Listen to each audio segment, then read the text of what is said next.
Alright, so anyways, now we're gonna read Chapter 5 of Slaughterhouse 5 by Kurt Vonnegut. I probably butchered that name. I'm not sure. I was supposed to read this last night for an English thing I did today. I didn't really need to know this chapter anyway, so it wasn't that important, but... Oh well.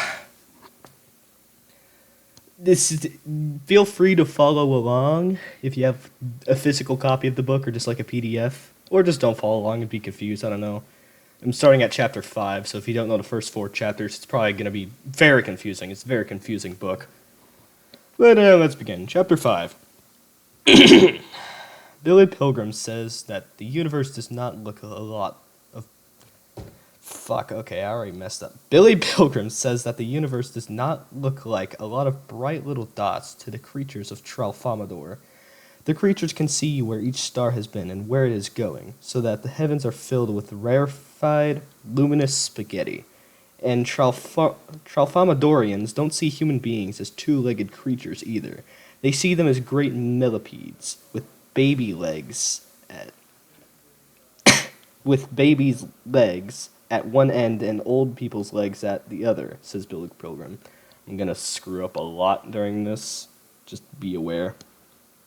Billy asked for something to read on the trip to Tralfamador. His captors had 5 million Earthling books on microfilm, but no way to project them in Billy's cabin. They had only one actual book in English, which would be placed in a Tralfamadorian museum. It was Valley of the Dolls by Jacqueline Susan. Billy read it, thought it was pretty good in spots. The people in it certainly had their ups and downs, but Billy didn't want to read about the same ups and downs over and over again. He asked if there wasn't, please, some other reading matter around. Only Tralfamadorian novels, which I'm afraid you couldn't begin to understand, said the speaker on the wall. Let me look at one anyway. So they sent him in several. They were little things. A dozen of them might have had the bulk of Valley of the Dolls with its ups and downs. Billy couldn't read Tralfamadorian, of course, but he could at least see how the books were laid out, in brief clumps of symbols separated by stars. Billy commented that the clumps might be telegrams. Exactly, said the voice. They are telegrams? There are no telegrams on Tralfamador. But you're right. Each clump of symbols is a brief, urgent message describing a situation, a scene. We Tralfamadorians read them all at once, not one after the other. There isn't any particular relationship between all the messages, except that the author has chosen them carefully, so that when seen all at once, they produce an image of life that is beautiful and surprising and deep. There's no beginning, no middle, no end, no suspense, no moral, no causes, no effects.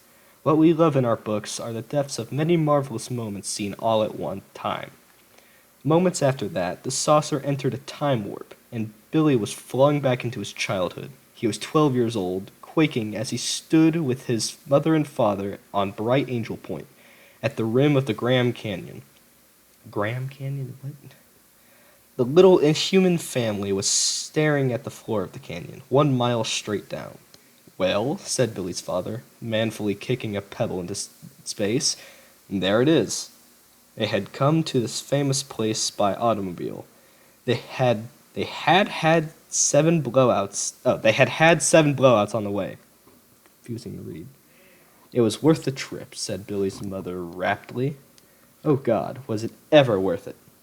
Billy hated the canyon. He was sure that he was going to fall in. His mother touched him, and he wet his pants. There were other tourists looking down into the canyon too, and the ranger was there to answer questions. A Frenchman who had come all the way from France to ask the ranger in broken English if many people committed suicide by jumping in. Yes, sir, said the ranger. About 3 folks a year, so it goes. And Billy took a very short trip through time, made a pee-wee jump of only 10 days, so he was still 12, still touring the West with his family. Now they were down to Carlsbad Caverns, and Billy was praying to God to get him out of there before the ceiling fell in. A ranger was explaining that the caverns had been discovered by a cowboy who saw a huge cloud of bats come out of the hole in the ground. And then he said he was going to turn out all the lights, and that it would probably be the first time in the lives of most people there that they had ever been in darkness that was total. That felt weird to read, too. Out went the lights. Billy didn't know whether he was still alive or not. And then something ghostly floated in the air to his left. It had numbers on it. His father had taken out his pocket watch. The watch had a radium dial. Billy went from total dark to total light, found himself back in the war, back in the Deluzing station again. The shower was over, an unseen hand had turned the water off. When Billy got his clothes back, they weren't any cleaner, but all the little animals that had been living in them were dead, so it goes. And his new overcoat was thawed out and limp now. It was much too small for Billy. It had a fur collar and a lining of crimson silk, and had apparently been made for an I'm gonna butcher this word, impresario about as big as an organ grinder's monkey. What? It was full of bullet holes. Billy Pilgrim dressed himself. He put on the little overcoat, too. It split up the back, and, at the shoulders, the sleeves came entirely free. So the coat became a fur-collared vest.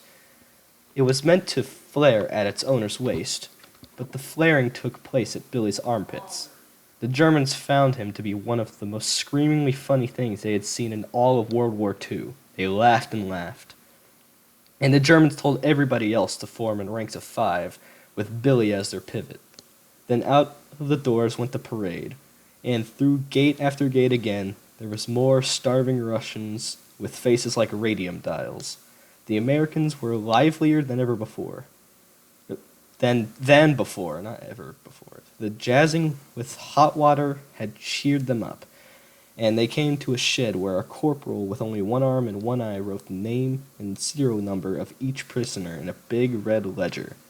Everybody was legally alive now. Before they got their names and numbers in that book, they were missing in action and probably dead.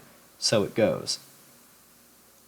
As the Americans were waiting to move on, an altercation broke out in their rearmost rank. An American had muttered something which a guard did not like. The guard knew English, and he hauled the American out of ranks, knocked him down.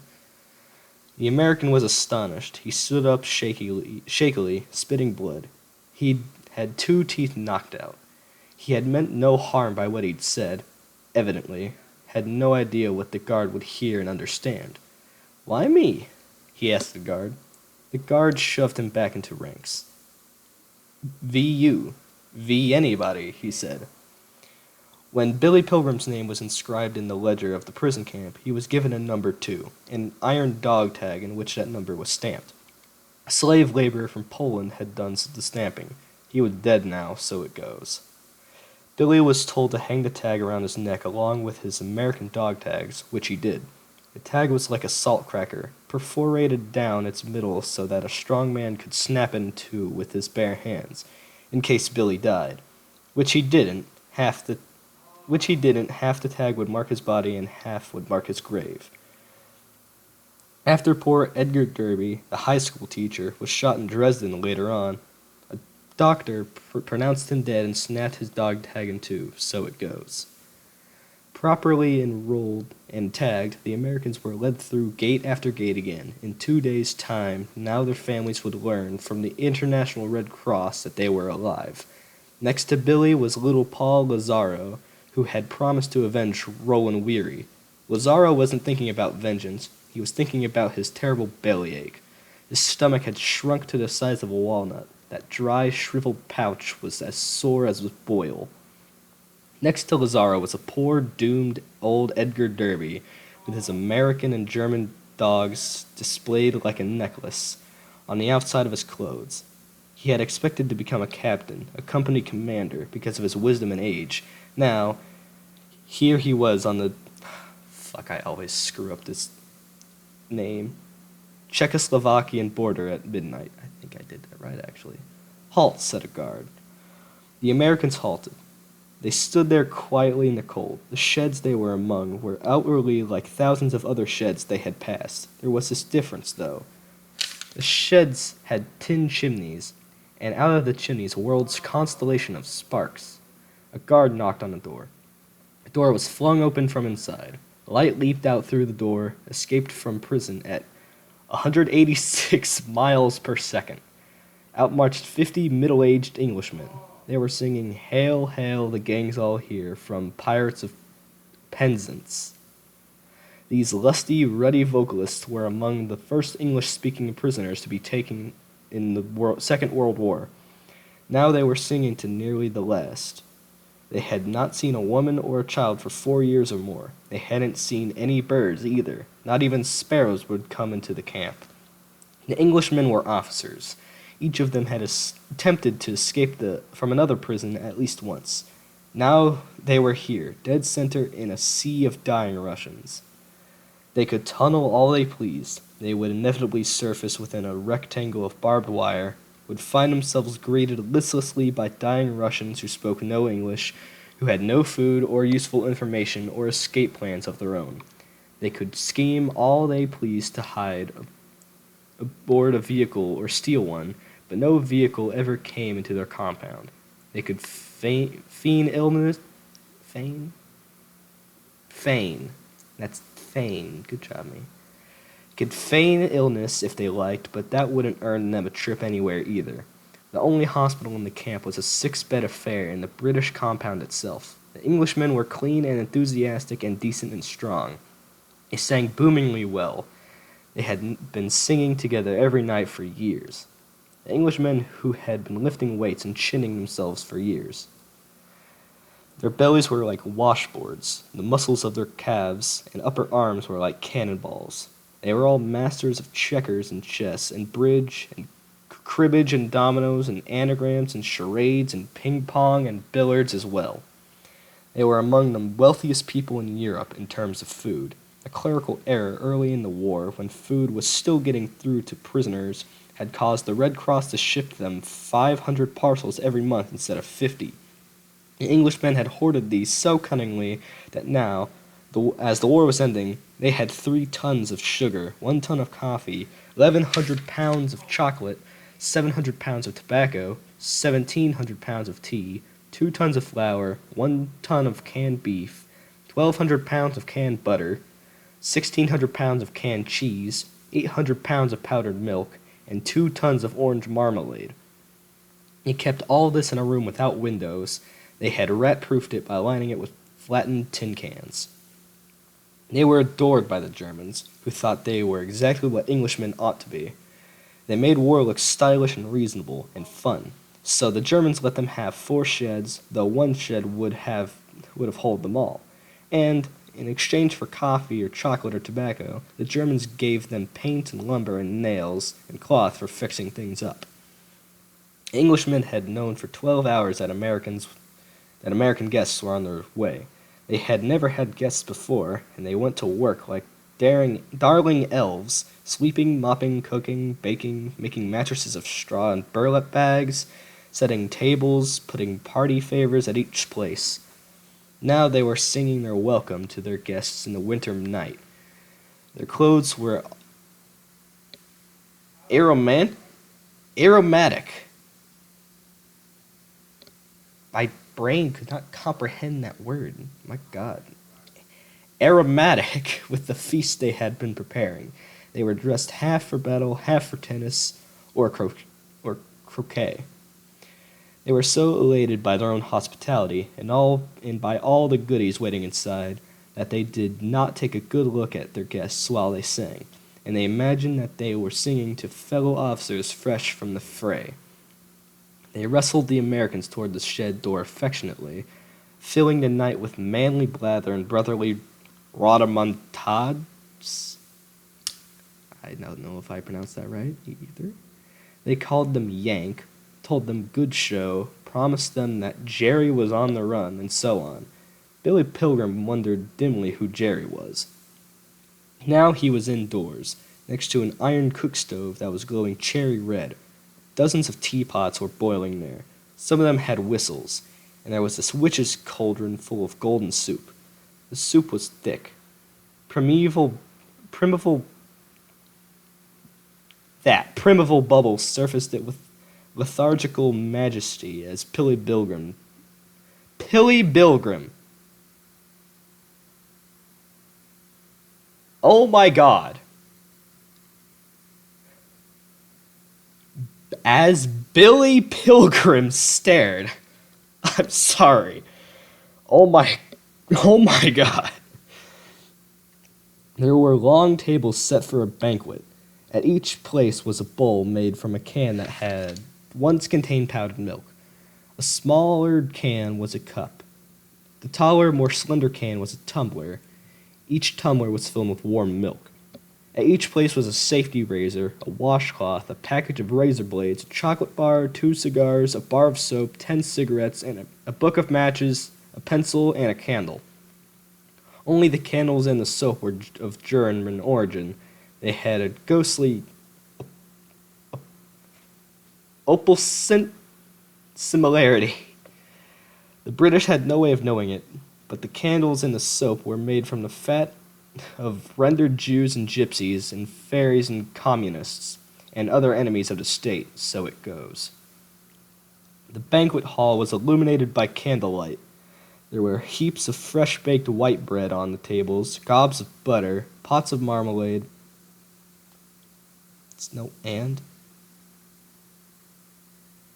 Why is there no and at the... God damn it, why is there no and here? Screw with my brain. There were platters of sliced beef from cans, soup and scrambled eggs, and hot marmalade pie were yet to come. And, at the far end of the shed, Billy saw pink arcs with azure draperies hanging between them, and an enormous clock, and 2 golden thrones, and a bucket and a mop. It was in this setting that the evening's entertainment would take place, a musical version of Cinderella, the most popular story ever told. Billy Pilgrim was on fire, having stood too close to the glowing stove. The hem of his little coat was burning. It was a quiet, patient sort of fire, like the burning of punk. Billy wondered if there was a telephone somewhere. He wanted to call his mother, to tell her he was alive and well. There was silence now, as the Englishmen looked in astonishment at the frowsy creatures they had so lustily waltzed inside. One of the Englishmen saw that Billy was on fire. "You're on fire, lad," he said, and he got Billy away from the stove and beat out the sparks with his hands. When Billy made no comment on this, the Englishman asked him, "Can you talk? Can you hear?" Billy nodded. The Englishman touched him exploratorily. I think I said that right. Here and there, filled with pity. My God, what have they done to you, lad? This isn't a man, it's a broken kite. "Are you really an American?" said the Englishman. "Yes," said Billy. "And your rank?" "Private." What became of your boots, lad?" "I don't remember." "Is that coat a joke, sir? Where did you get such a thing?" Billy had to think hard about that. "They gave it to me," he said at last. "Jerry gave it to you? Who? The Germans gave it to you?" "Yes." Billy didn't like the questions. They were fatuating.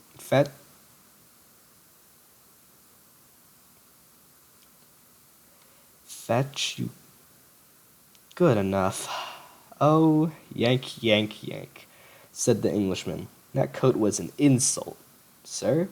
It was a deliberate attempt to humiliate you. You mustn't let Jerry do things like that." Billy Pilgrim swooned. Billy came to on a chair facing the stage. He had somehow eaten, and now he was watching Cinderella. Some part of him had evidently been enjoying the performance for quite a while. Billy was laughing hard. The women in the play were really men, of course. The clock had just struck midnight, and Cinderella was lamenting. Lamenting? "Goodness me, the clock has struck. Alack day, and fuck my luck." Billy found the couplet so comical that he not only laughed, he shrieked. He went on shrieking until he was carried out of the shed and into another, where the hospital was. It was a 6-bed hospital. There weren't any other patients in there. Billy was put to bed and tied down and given a shot of morphine. Another American volunteered to watch over him. This volunteer was Edgar Derby. Edgar Derby, the high school teacher who would be shot to death in Dresden, so it goes. Derby sat on a three-legged stool. He was given a book to read. The book was The Red Badge of Courage by Stephen Crane. Derby had read it before. Now he read it again while Billy Pilgrim entered a morphine paradise. Under morphine, Billy had a dream of giraffes in a garden. The giraffes were following gravel paths, were pausing to munch sugar pears from treetops. Billy was a giraffe too. He ate a pear. It was a hard one. It fought back against his grinding teeth. It snapped in juicy protest. The giraffes accepted Billy as one of their own, a harmless creature as preposterously specialized as themselves. Two approached him from opposite sides, leaned against him. They had long, muscular upper lips, which they could shape like the bells of bugles. They kissed him with these. They were female giraffes, cream and lemon yellow. Oh my God. I need to read out loud more often so I could know how to talk. They had horns like doorknobs. The knobs were covered with velvet. Why? Just says why. Night came to the Garden of the Giraffes, and Billy Pilgrim slept without dreaming for a while, and then he traveled in time. He woke up with his head under a blanket in a ward for non-violent mental patients in a veterans hospital near Lake Placid, New York. It was springtime in 1948, 3 years after the end of the war. Billy uncovered his head. The windows of the ward were open. Birds were twittering outside. Pooty wheat, one asked him. The sun was high. There were 29 other patients assigned to the ward, but they were all outdoors now, enjoying the day. They were free to come and go as they pleased, to go home even, if they like, and so was Billy Pilgrim. They had come here voluntarily, alarmed by the outside world. Billy had committed himself in the middle of his final year at Ilium School of Optometry. I forgot the. Nobody else suspected that he was going crazy. Everybody else thought he looked fine and was acting fine. Now he was in the hospital. The doctors agreed he was going crazy. He didn't think it had anything to do with the war.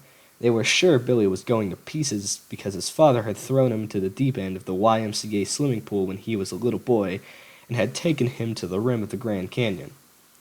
The man assigned to the bed next to Billy's was a former infantry captain named Elliot Rosewater.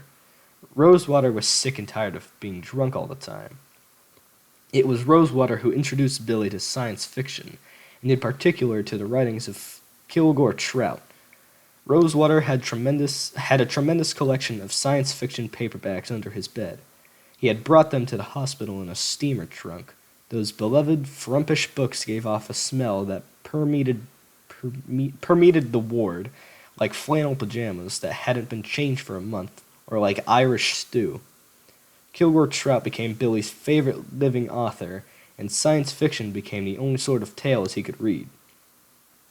Rosewater was twice as smart as Billy, but he and Billy were dealing with similar crises in similar ways. They had both found life meaningless, partly because of what they had seen in the war. Rosewater, for instance, had shot a 14-year-old fireman, mistaking him for a German soldier, so it goes. And Billy had seen the greatest massacre in European history, which was the firebombing of Dresden, so it goes. So they were trying to reinvent themselves in their universe. Science fiction was big help. Rosewater said an interesting thing to Billy one time about a book that wasn't science fiction. He said that everything there was to know about life was in The Brothers Karamazov by Fyodor Dostoevsky. I definitely got that name wrong, 100%. I'm sorry. But that isn't enough anymore, said Rosewater. Another time, Billy heard Rosewater say to a psychiatrist, I think you guys are going to have to come up with a lot of wonderful new lies, or people just aren't going to want to go on living. There was still life on Billy's bedside table. Yeah, no, there was a still life on Billy's bedside table. 2 pills, an ashtray with 3 lipstick-stained cigarettes in it, 1 cigarette still burning, and a glass of water. The water was dead, so it goes. Era was trying to get out of that dead water. Bubbles were clinging to the walls of the glass, too weak to climb out. The cigarettes belonged to Billy's chain-smoking mother. She had sought the ladies' room, which was off the ward for whacks and waves and spars and laughs who had gone bananas.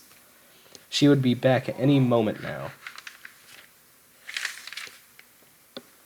Billy covered his head with his blanket again. He always covered his head when his mother came to see him in the mental ward, always got much sicker until she went away.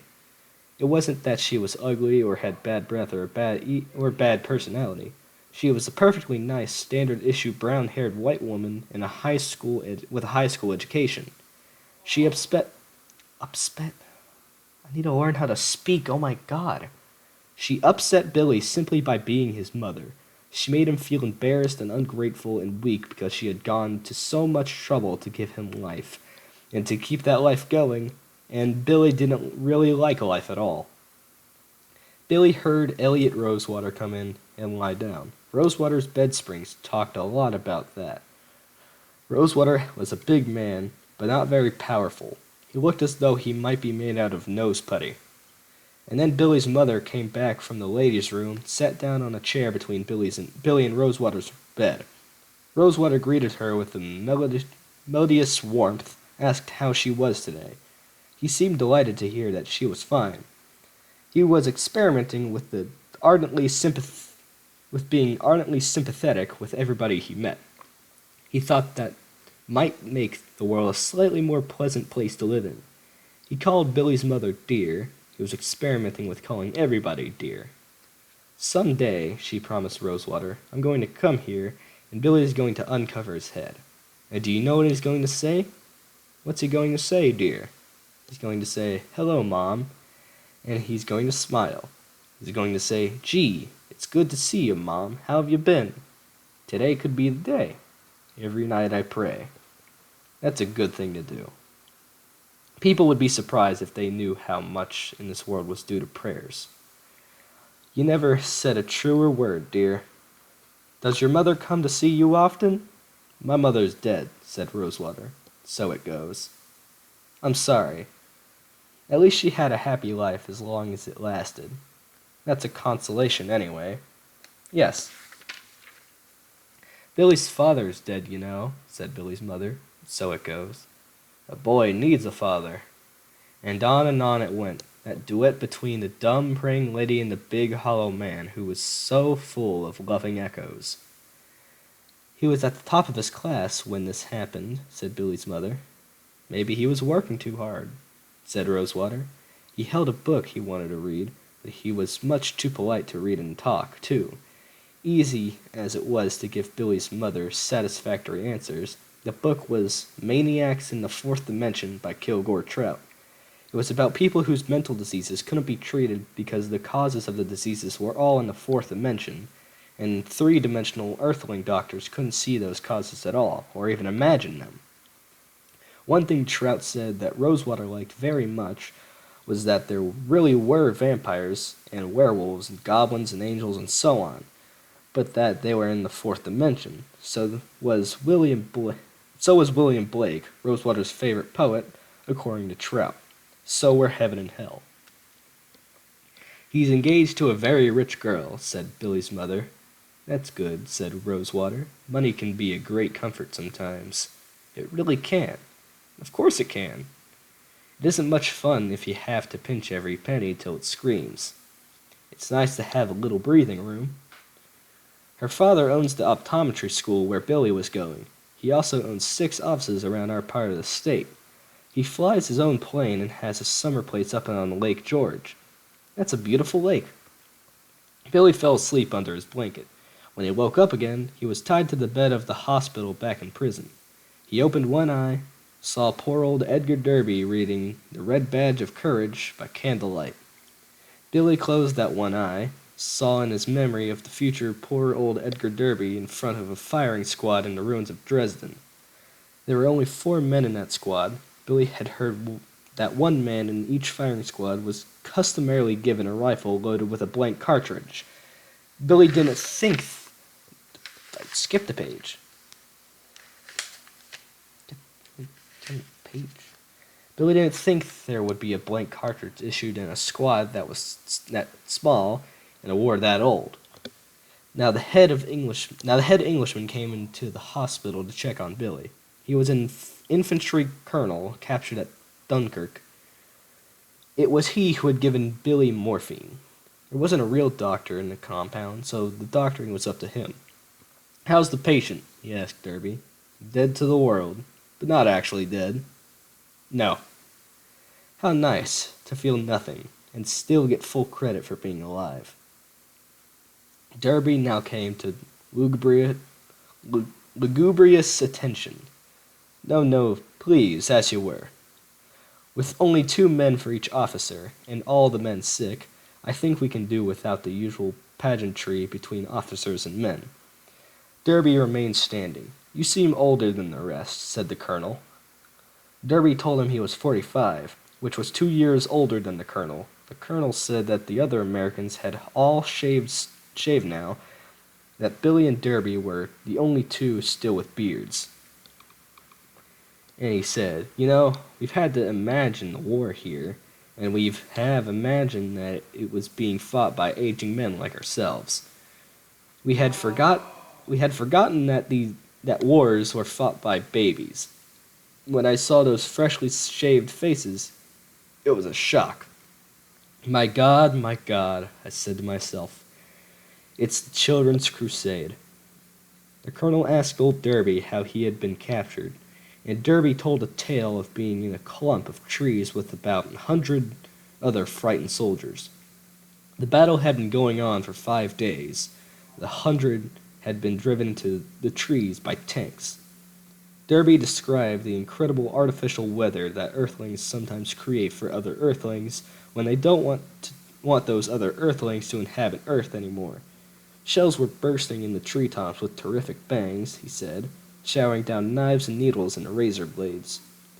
Little lumps of lead and copper jackets were crisscrossing the woods under the shell bursts, zipping along much faster than sound. A lot of people were being wounded or killed, so it goes.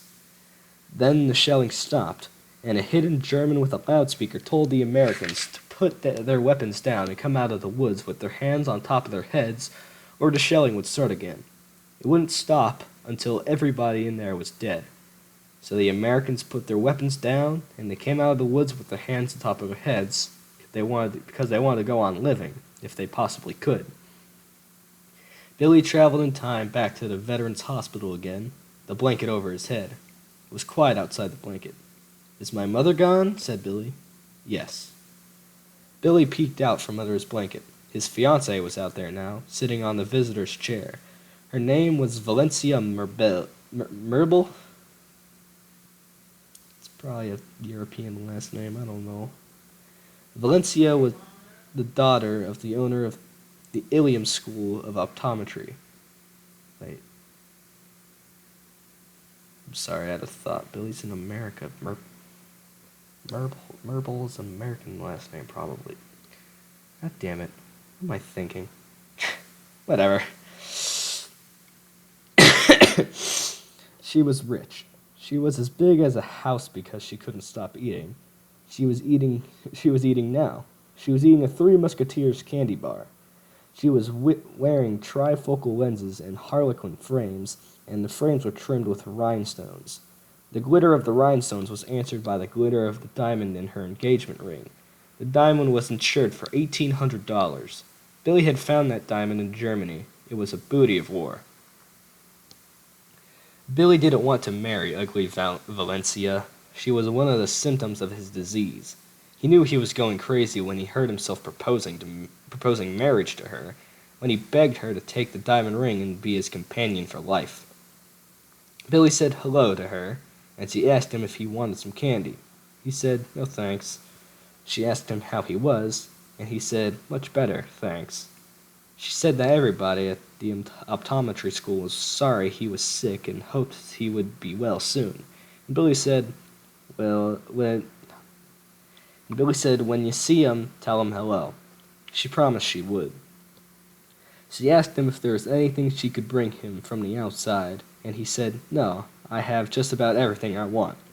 What about books? Said Valencia. I'm right next to one of the biggest private libraries in the world, said Billy, meaning Elliot Rosewater's collection of science fiction. Rosewater was on the next bed, reading, and Billy drew him into the conversation, asked him what he was reading this time. So Rosewater told him. It was The Gospel from Outer Space by Kilgore Trout. It was about a visitor from outer space, shaped very much like a Tralfamadorian, by the way. The visitor from outer space made a serious study of Christianity, to learn, if he could, why Christians found it so easy to be cruel. He concluded that at least part of the trouble was slipshod. What? I read it right, and then I second-guessed myself. He concluded that at least part of the trouble was slipshod storytelling in the New Testament. He supposed that the intent of the Gospels was to teach people, among other things, to be merciful, even to the lowest of low. But the Gospels actually taught this. Before you kill somebody, make absolutely sure he isn't well connected. So it goes. The flaw in the Christ stories, said the visitor from outer space, was that Christ, who didn't look like much, was actually the son of the most powerful being in the universe. Readers understood that, so, when they came to the crucifixion, they naturally thought, and Rosewater read out loud again, oh boy, they sure picked the wrong guy to lynch that time. And that thought had a brother. There are right people to lynch. Who? People not well connected, so it goes. The visitor from outer space made a gift to Earth of a new gospel. In it, Jesus really was a nobody and a pain in the neck to a lot of people with better connections than he had. He still got to say all the lovely and puzzling things he said in the other gospels. So the people amused themselves one day by nailing him to a cross and planting the cross in the ground. There couldn't possibly be any repercussions, the lynchers thought. The reader would have to think that too, since the new gospel hammered home again and again what a nobody Jesus was. And then, just before the nobody died, the heavens opened up, and there was thunder and lightning. The voice of God came crashing down. He told the people that he was adopting the bum as his son, giving him the full powers and privileges of the son of the creator of the universe throughout all eternity. God said this, from this moment on, he will punish horribly anybody who torments a bum who has no connections. Billy's fiancée had finished her Three Musketeers candy bar. Now she was eating a Milky Way. Forget books, said Rosewater, throwing that particular book under his bed. The hell with them. That sounded like an interesting one, said Valencia. Jesus, if Kilgore Trout could only write, Rosewater exclaimed. He had a point. Kilgore Trout's unpopularity was deserved. His prose was frightful, only his ideas were good. I don't think Trout has ever been out of the country, Rosewater went on. My God, he writes about Earthlings all the time, and they're all Americans. Practically nobody on Earth is an American. Where does he live? Valencia asked. Nobody knows, Rosewater replied. I'm the only person who ever heard of him, as far as I can tell.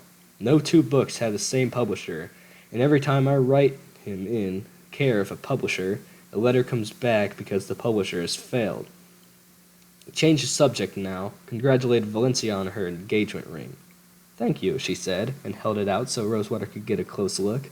Billy got that diamond in the war. That's the attractive thing about war, said Rosewater. Absolutely everybody gets a little something. With regard to the whereabouts of Kilgore Trout, he actually lived in Ilium, Billy's hometown, friendless and despised. Billy would meet him by and by. Billy, said Valencia Merble. You want to talk about our silver pattern? Sure. I've got it narrowed down pretty much to either Royal Danish or Rambler Rose. It isn't something we should rush into, she said. I mean, whatever we decide on, That's what we're going to have to live with the rest of our lives. Billy studied the pictures. Royal Danish, he said at last. Colonial moonlight is nice, too. Yes, it is, said Billy Pilgrim. And Billy traveled in time to the zoo on Tralfamadore. He was 40 years old, on display under a geodesic dome. He was reclining on the lounge chair which had been in his cradle during his trip through space. He was naked. The Tralfamadorians were interested in his body, all of it. There were thousands of them outside, holding up their little hands so their eyes could see him. Billy had been on Tralfamadore for 6 earthling months now. He was used to the crowd. Escape was out of the question. The atmosphere outside the dome was cyanide, and Earth was... That's a really big fucking number. Hold on. That is... 446 quadrillion, 120 trillion.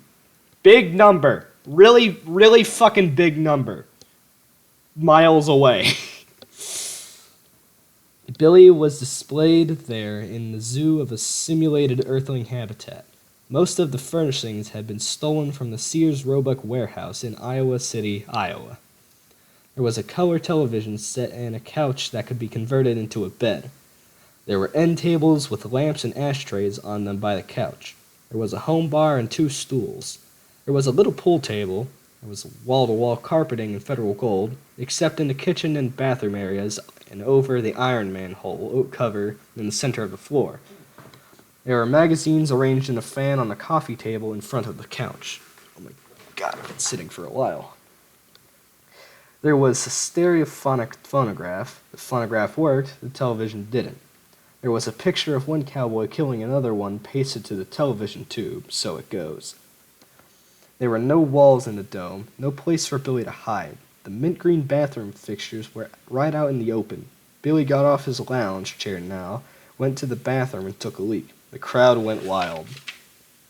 Billy brushed his teeth on Tralfamadore, put in his partial denture, and went into his kitchen. His bottled gas range and his refrigerator and his dishwasher were mint green too. There was a picture painted on the door of the refrigerator. The refrigerator had come that way. It was a picture of a gay 90s couple on a bicycle built for 2. Billy looked at that picture now, tried to think something about the couple. Nothing came to him. There didn't seem to be anything to think about those 2 people. Billy ate a good breakfast from cans. He washed his cup and plate and knife and fork and spoon and saucepan, put them away. Then he did exercises he had learned in the army. Straddle jumps, deep knee bends, sit-ups and push-ups. Most Tralfamadorians had no way of knowing Billy's body and face were not beautiful. They supposed he was a splendid specimen. This had a pleasant effect on Billy, who began to enjoy his body for the first time. He showered after his exercises and trimmed his toenails. He shaved and sprayed deodorant under his arms, while a zoo guide on a raised platform outside explained what Billy was doing and why. The guide was lecturing telepathically, simply standing there, sending out thought waves to the crowd. On the platform with him was the little keyboard instrument in which he would relay questions to Billy from the crowd. Now the first question came, from the speaker on the television set. "Are you happy here?" "About as happy as I was on Earth," said Billy Pilgrim, which was true. There were 5 sexes on Tralfamadore, each of them performing a step necessary in the creation of a new individual. They looked identical to Billy, because their sex differences were all in the 4th dimension. One of the biggest moral bombshells handed to Billy by the Tralfamadorians, incidentally, had to do with sex on Earth. They said their flying saucer crews had identified no fewer than 7 sexes on Earth, each essential to reproduction. Again, Billy couldn't possibly imagine what 5 of those 7 sexes had to do with the making of a baby, since they were sexually active in only the 4th dimension. The Tralfamadorians tried to give Billy clues that would help him imagine sex in the invisible dimension. They told him that there could be no Earthling babies without male homosexuals. There could be babies without female homosexuals. There couldn't be babies without women over 65 years old. There could be babies without men over 65. There couldn't be babies without other babies who had lived an hour or less after birth, and so on. It was gibberish to Billy. There was a lot that Billy had said that was gibberish to the Tralfamadorians, too. They couldn't imagine what time looked like to him. Billy had given up on explaining that. The guide outside had to explain as best as he could. The guide invited the crowd to imagine that they were across the desert at a mountain range on a day that was twinkling bright and clear. They could not look at a peak or a bird or a cloud, at a stone right in front of them, or even down into a canyon behind them. But among them was this poor earthling, and his head was encased in a steel sphere which he could never take off. There was only one eye hole through which he could look, and welded to that eye hole were 6 feet of pipe. This was only the beginning of Billy's miseries in the metaphor. He was also strapped to a steel lattice, which was bolted onto a flat car on rails, and there was no way he could turn his head or touch the pipe. The far end of the pipe rested on a bipod, which was also bolted to the flat car. All Billy could see was the little dot at the end of the pipe. Yeah, that's the end of the sentence. Acted like there was more. He didn't know he was on a flat car. Didn't even know there was anything peculiar about this situation. The flat car sometimes crept, sometimes went extremely fast, often stopped, went uphill, downhill, around curves, along straightaways. Whatever poor Billy saw through the pipe, he had no choice but to say to himself, "That's life." Billy expected the Tralfamadorians to be baffled and alarmed by all the wars and other forms of murder on Earth. He expected them to fear that the earthling combination of ferocity and spectacular weaponry might eventually destroy part, or maybe all, of the innocent universe. Science fiction had led him to expect that. But the subject of war never came up until Billy brought it up himself. Somebody in the zoo crowd asked him through the lecture that what the most valuable thing he had learned on Tralfamador was, so far, and Billy replied, "How the inhabitants of a whole planet can live in peace. As you know, I am from a planet that has been engaged in senseless slaughter since the beginning of time. I myself have seen the bodies of schoolgirls who were boiled alive in a water tower by my own countrymen, who were proud of fighting pure evil at the time. This was true. Billy saw the boiled bodies in Dresden, and I have lit my way in a prison at night with candles from the fat of human beings who were butchered by the brothers and fathers of those schoolgirls who were boiled. Earthlings must be the terrors of the universe. If other planets aren't now in danger from Earth, they soon will be. So tell me the secret so I can take it back to Earth and save us all. How can a planet live at peace?" Billy felt that he had spoken soaringly. He was baffled when he saw the Tralfamadorians close their little hands on their eyes. He knew from past experience what this meant. He was being stupid. Would you mind telling me, he said to the guide, much deflated, what was so stupid about that? "We know how the universe ends," said the guide, "and Earth has nothing to do with it, except that it gets wiped out too." How does the universe end?" said Billy. We blow it up, experimenting with new fuels for our flying saucers. The Tralfamadorian test pilot presses a starter button, and the whole universe disappears. So it goes. "If you know this," said Billy, "isn't there some way you can prevent it? Can't you keep the pilot from pressing the button?" "He has always pressed it, and he always will. We always let him, and we always will let him. The moment is structured that way." "So," said Billy gropingly, "I suppose that the idea of preventing war on Earth is stupid too." "Of course. But you do have a peaceful planet here. Today we do. On other days we have wars as horrible as any you've ever seen or read about. There isn't anything we can do about them, so we simply don't look at them. We ignore them. We spend eternity looking at pleasant moments, like today at the zoo. Isn't this a nice moment? Yes. That's one thing Earthlings might learn to do, if they tried hard enough. Ignore the awful times and concentrate on the good ones. Said Billy Pilgrim. Shortly after he went to sleep that night, Billy traveled in time to another moment which was quite nice, his wedding night with the former Valencia Myrtle. He had been out of the Veterans Hospital for 6 months. He was all well. He had graduated from the Ilium School of Optometry, third in his class of 47. Now he was in bed with Valencia in a delightful studio apartment which was built on the end of a wharf in Cape Ann, Massachusetts. Across the water, there were lights. Not even gonna try. What? Gloucester. Sure. Billy was on top of Valencia, making love to her.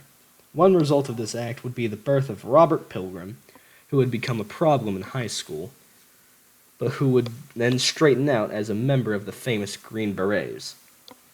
Valencia wasn't a time traveler, but she did have a lively imagination.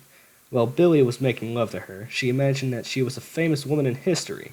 She was being Queen Elizabeth I of England, and Billy was supposedly Christopher Columbus.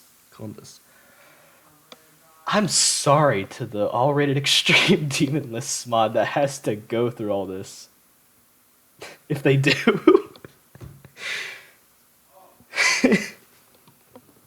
Billy made a noise like a small rusty hinge.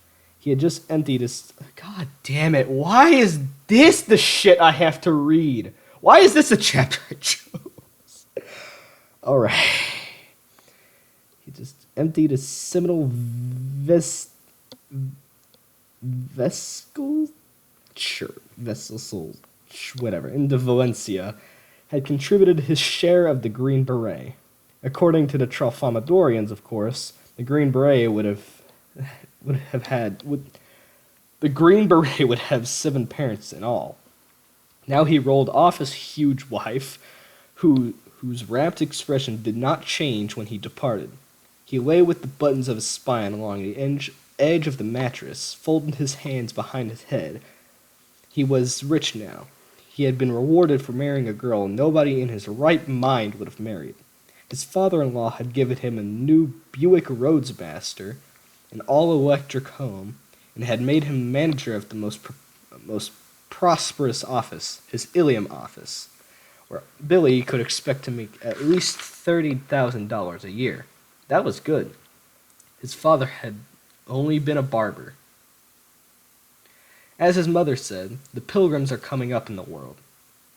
The honeymoon was taking place in the bittersweet mysteries of Indian summer in New England. The lovers' apartment had one romantic wall, which was all French doors. They opened onto a balcony, and the oily harbor beyond. A green and orange dragger, black in the night, grumbled and drummed past their balcony, not 30 feet from their wedding bed. It was going to sea with only its running lights on. Its empty holes were resonant, made the song of the engines rich and loud. The wharf began to sing the same song, and then the honeymooners' headboard sang too, and it continued to sing long after the dragger was gone. "Thank you," Valencia said at last. The headboard was singing a mosquito song. "You're welcome." It was nice. Then she began to cry. "What's the matter?" "I'm so happy." "Good. I never thought anybody would marry me." Said Billy Pilgrim. "I'm going to lose weight for you," she said. "What?" "I'm going on a diet. I'm going to become beautiful for you. I like you just the way you are." "Do you really?"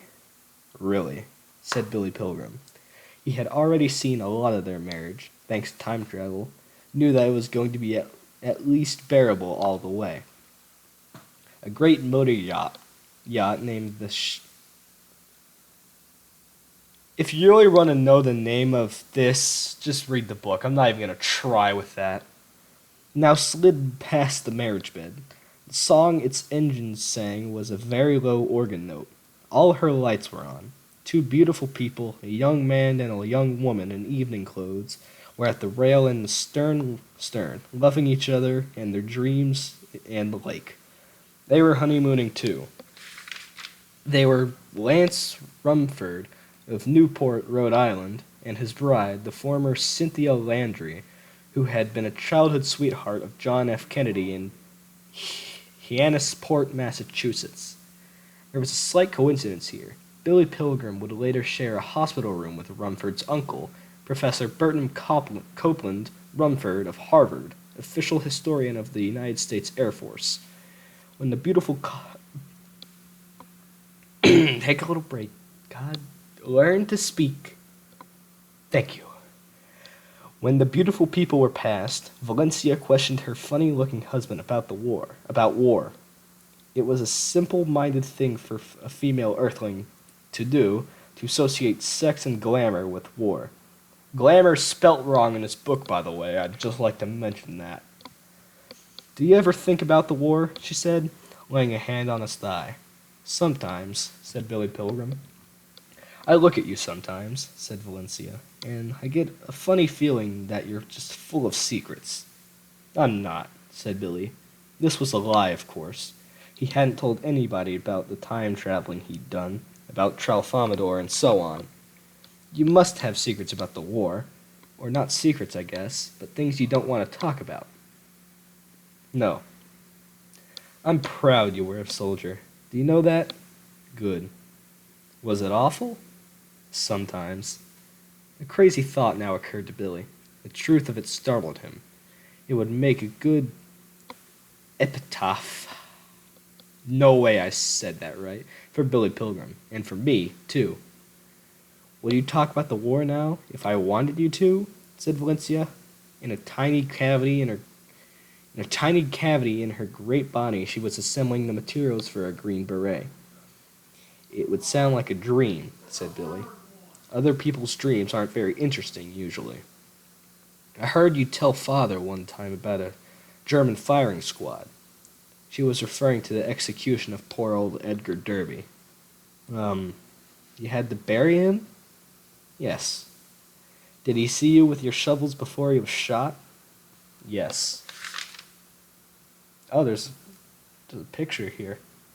The gravestone says, everything was beautiful and nothing hurt. I think there's going to be a picture in this book. I guess there is. Did he say anything? No. Was he scared? They had him doped up. He was sort of glassy-eyed. And they pinned a target to him? A piece of paper, said Billy. He got out of the bed, said, excuse me, went into the darkness of the bathroom to take a leak. He groped for the light, realized as he felt the rough walls that he had traveled back to 1944 to the prison hospital again.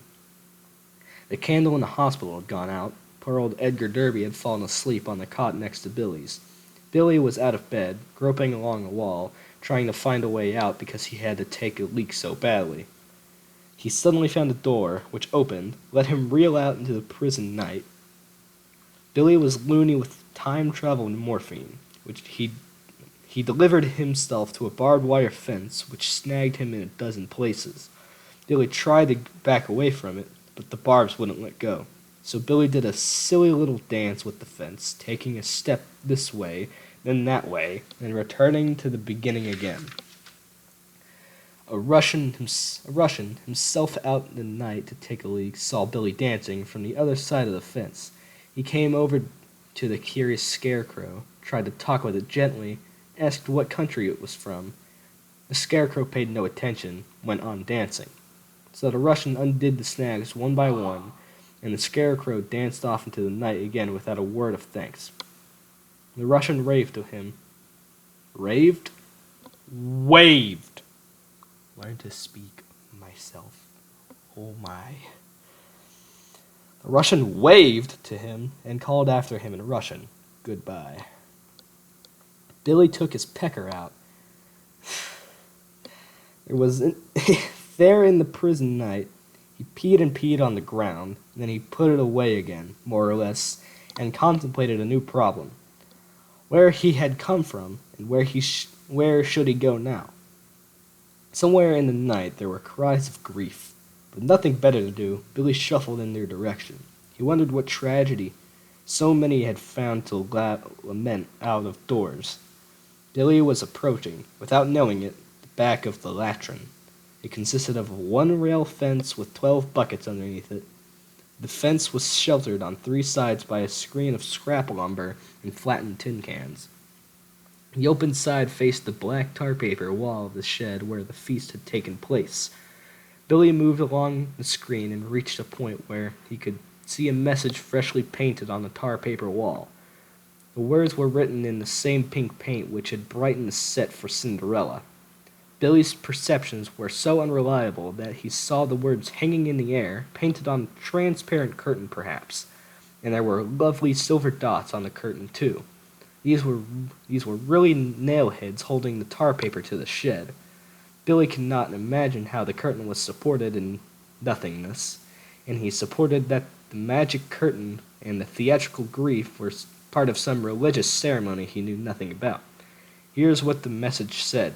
It has a little black box for the message. Please leave this latrin as tidy as you found it. When does this chapter end? I never really checked.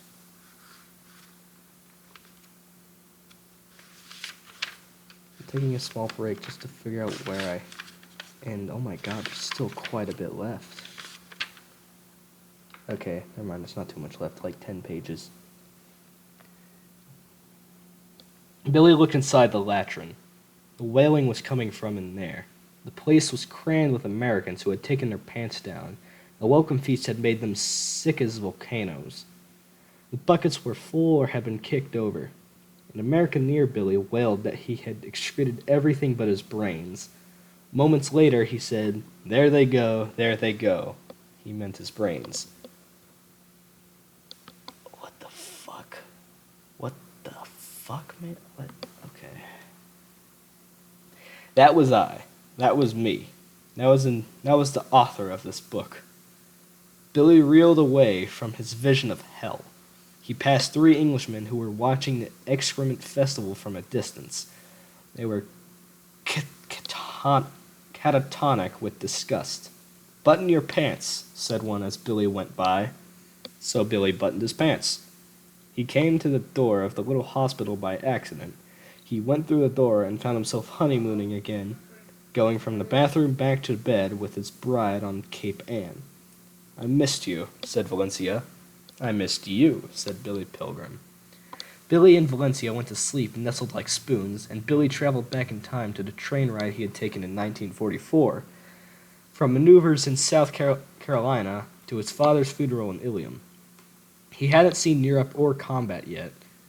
This was still in the days of steam locomotives. Billy had to change trains a lot. All the trains were slow.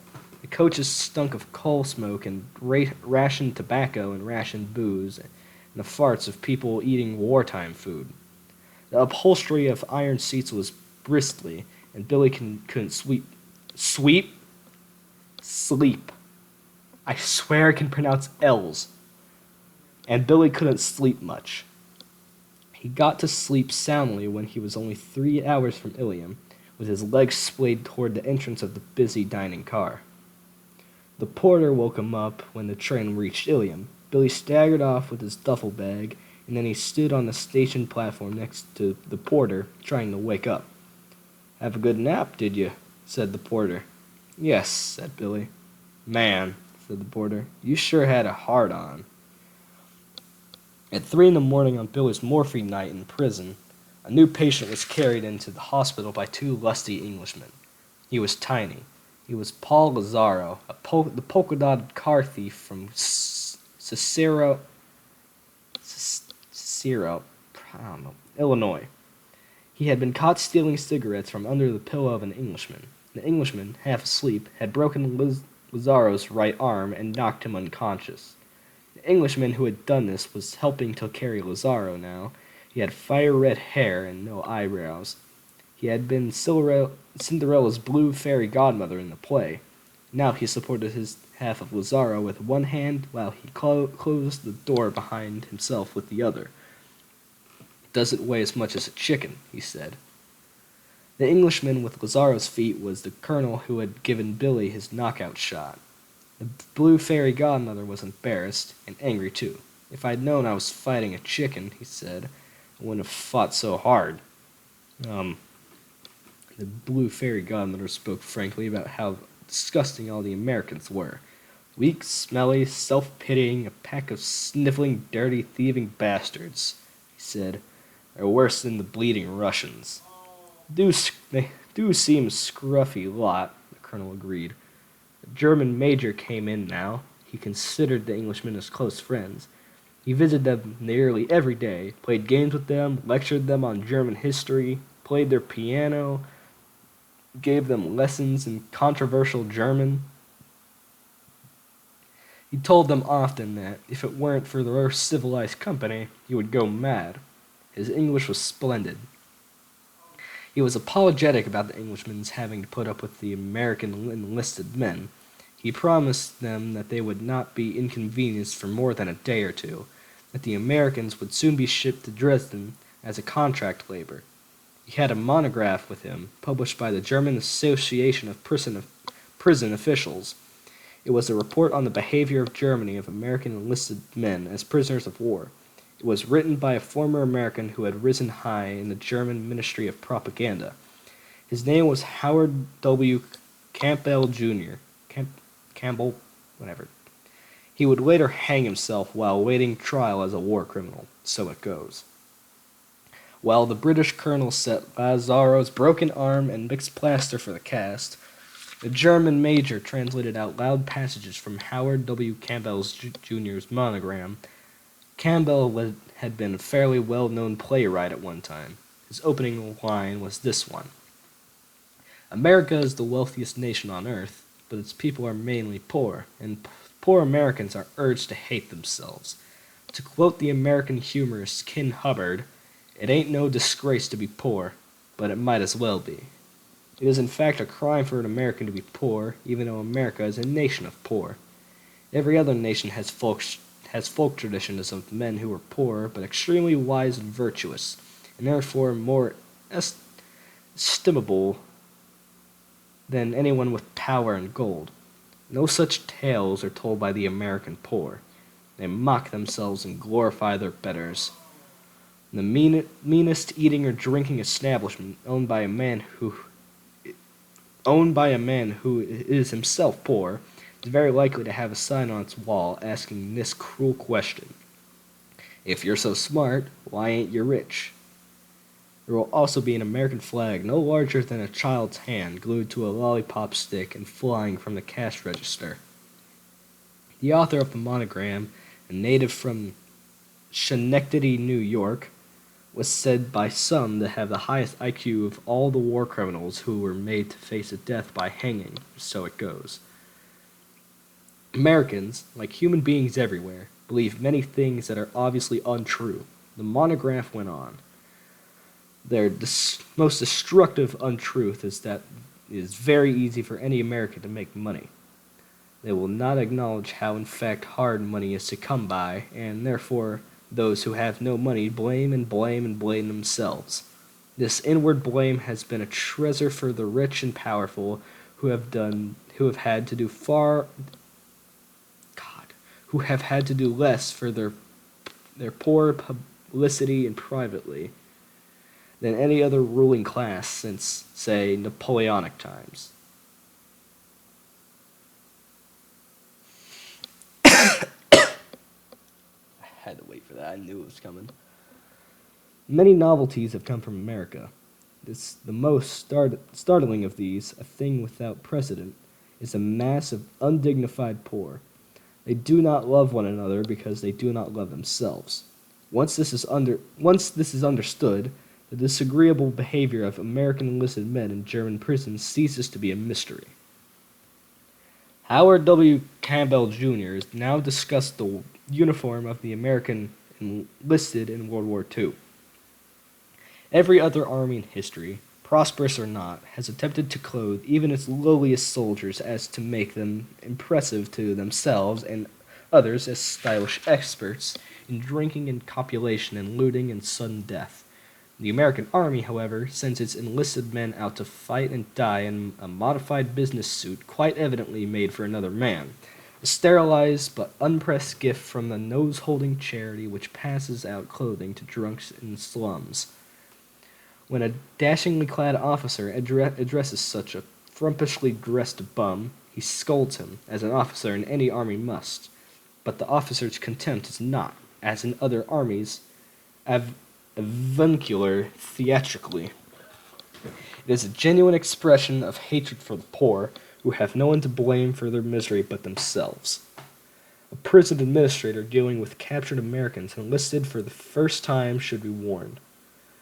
Expect no brotherly love, even between brothers. There will be no cohesion between the individuals, in which will be a sulky child who often wishes he were dead. Campbell told that the German experience with captured American enlisted men had been. They were known everywhere to be the most self-pitying, least fraternal, and dirtiest of all prisoners of war, said Campbell. They were incapable of concerted action on their own behalf. They despised any leader from among their own number, refused to follow or even listen to him, on the grounds that he was no better than they were, that he should stop putting on airs, and so on. Billy Pilgrim went to sleep, woke up as a widower in his empty home of Ilium. His daughter Barbara was reproaching him for writing ridiculous letters to the newspapers. "Did you hear what I said?" Barbara inquired. It was 1968 again. Of course, he had been dozing. "If you're going to act like a child, maybe we'll just have to treat you like a child." "That isn't what happens next," said Billy. "We'll see what happens next." Big Barbara now embraced herself. "It's awfully cold in here. Is the heat on?" "The heat?" "The furnace. The thing in the basement. The thing that makes hot air to come out of these registers. I don't think it's working." "Maybe not. Aren't you cold?" "I hadn't noticed." "Oh my God, you are a child. If we leave you alone here, you'll freeze to death. You'll starve to death, and so on." It was very exciting for her, taking his dignity away in the name of love. Barbara called the oil burner man, and she made Billy go to bed, made him promise to stay under the electric blanket until the heat came on. She set the control of the blanket at the highest notch, which soon made Billy's bed hot enough to bread bacon. Wow, am I just dumb today? When Barbara left, slamming the door behind her, Billy traveled in time to the zoo on Tralfamadore again. A mate had just been brought to him from Earth. She was Montana Wildhack, a motion picture star. Montana was under heavy sedation. Tralfamadorians wearing gas masks brought her in, put her on Billy's yellow lounge chair, withdrew through his airlock. The vast crowd outside was delighted. All attendance records for the zoo were broken. Everybody on the planet wanted to see the Earthling's mate. Montana was naked, and so was Billy, of course. He had a tremendous wang. Incidentally, you'll never know who will get one. Now she fluttered her eyelids. Her lashes were like buggy whips. "Where am I?" she asked. "Everything is all right," said Billy gently. "Please don't be afraid." Afraid. Montana had been unconscious during her trip from Earth. The Tralfamadorians hadn't talked to her, hadn't shown themselves to her. The last thing she remembered was sunning herself by a swimming pool in Palm Springs, California. Montana was only 20 years old. Around her neck was a silver chain with a heart-shaped locket hanging from it between her breasts. Now she turned her head to see the myriads of Tralfamadorians outside the dome. They were applauding her by opening and closing their little green hands quickly. Montana screamed and screamed. All the little green hands closed tight, because Montana's terror was so unpleasant to see. The head zookeeper ordered a crane operator who was standing by to drop a navy blue canopy over the dome, thus simulating Earthling night inside. Real night came to the zoo for only one Earthling hour out of every 62. Billy switched on a floor lamp. The light from the single source threw the Baroque detailing of Montana's body into sharp relief. Billy was reminded of fantastic architecture in Dresden before it was bombed. In time, Montana came to love and trust Billy Pilgrim. He did not touch her until she made it clear that she wanted him to. After she had been on Tralfamadore for what they had been an Earthling week, for what would have been an Earthling week, she asked him shyly if he wouldn't sleep with her, which he did. It was heavenly. And Billy traveled in time from that delightful bed to a bed in 1968. It was his bed in Ilium, and the electric blanket was turned up high.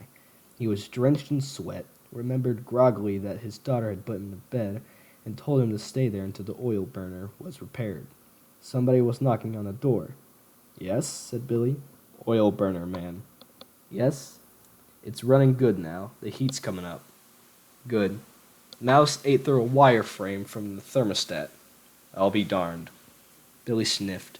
His hotbed smelled like a mushroom cellar. He had had a wet dream about Montana Wild Hack.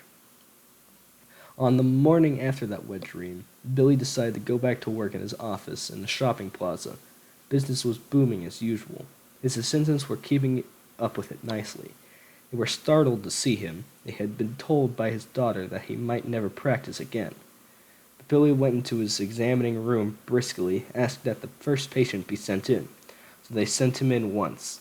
They sent them in one. A 12-year-old boy who was accompanied by his widowed mother. They were strangers, new in town. Billy asked them a little about themselves, learned that the boy's father had been killed in Vietnam, in the famous 5-day battle for Hill, 1875, near Dacto. So it goes. While he examined the boy's eyes, Billy told him matter-of-factly about his adventures on Tralfamadore, assured the fatherless boy that his father was very much alive, still in moments, and the boy would see again and again. "Isn't that comforting?" Billy asked. And somewhere in there, the boy's mother went out and told the receptionist that Billy was evidently going crazy. Billy was taken home, his daughter asking him again and again, "Father, father, father, what are we going to do with you?" And that's the end of the chapter. I was doing so good near the end, I think. It's the end of the chapter. Anyways, put my bookmark in. This recording went from about 5 minutes to an hour 20. And now I can say what I want to about the level. This level is incredible. This is definitely my new favorite extreme demon. It's incredibly fun. I highly recommend anyone in the skill range or above to try this level out.